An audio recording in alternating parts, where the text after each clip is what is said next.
Pendant sa campagne, le président sortant El Ghazouani n'a eu de cesse de répéter qu'il l'emporterait dès le premier tour. C'est serein qu'il glisse son bulletin dans l'urne ce samedi matin à Nouakchott. L'homme se présente comme le garant de la stabilité, celui qui a réussi à contenir la propagation djihadiste en Mauritanie, à la différence de ses voisins sahéliens. Je réitère ici mon engagement en faveur d'élections transparentes, équitables et crédibles et notre confiance dans les résultats qu'elles produiront.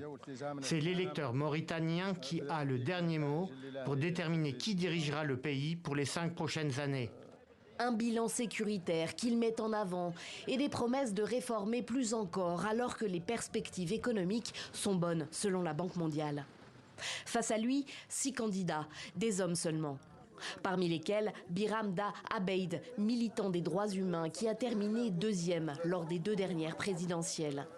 Il accuse la CENI, la commission électorale, de partialité en faveur du président sortant. Je viens de sortir du bureau de vote.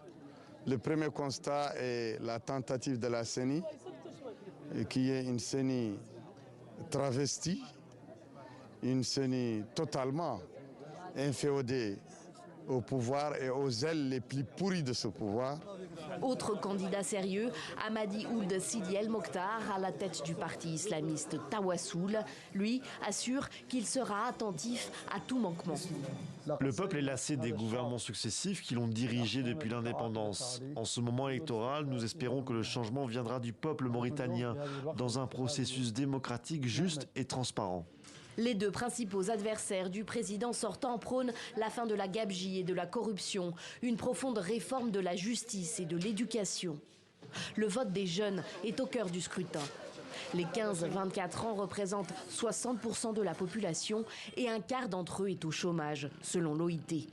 Les attentes de toute la jeunesse, c'est l'emploi déjà, et la sécurité bien sûr, mais également les enjeux économiques. On parle aujourd'hui d'un pays qu'on peut compter pétrolier et gazier dans les années à venir. La sécurité, l'égalité, la cohésion sociale.